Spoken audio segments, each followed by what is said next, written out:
So many wizards must just get annihilated during training, right?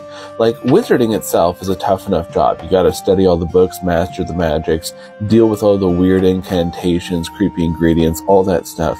But on top of that, all of your spells not only are so volatile you might accidentally just blow up, but you might accidentally open up a plane to another world and just get annihilated. Like, a fire elemental could just come out and consume you in flame.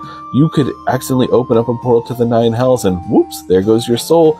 Maybe even you open up one to Celestia. And guess what? Angels aren't nice. They'll probably smite you where you stand because you're not supposed to be there.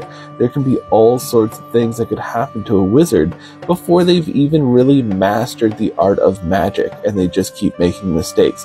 They must bring in, like, for every 100 wizarding students they bring in, a handful of those would survive.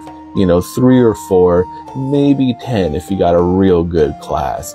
But just think about it, like the basic whole, like, going through magic, learning the spells, learning what magic is. You definitely have a good portion of people who drop out. Even look at things like simple university courses for, like, let's say, computer science. There's a lot of people like, ooh, I'm going to go do software development, not realizing I'm a computer science person. They smash their head into the wall continuously, and your whole job is trying to understand a hypothetical language while your computer doesn't want to listen to you. All technology fights you, and nobody really knows what it is that you're talking about, but there's this weird thrill that you get when the code actually does work. Not a lot of people want that, so like 50% of the people just drop it. And so then after that 50%, you just start weeding out the ones who still kind of want to do it, but just can't get it down.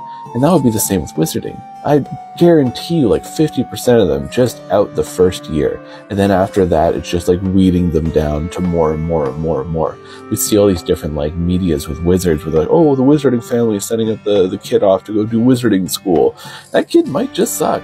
That kid might not be able to do it. He might just go be like a chemist. That's fine. This job wasn't for him, this whole thing. But I think that the wizarding profession, it just must be brutal. There's dropouts, there's annihilation, and there's people just lost in the astral void. So think about that the next time you play a wizard.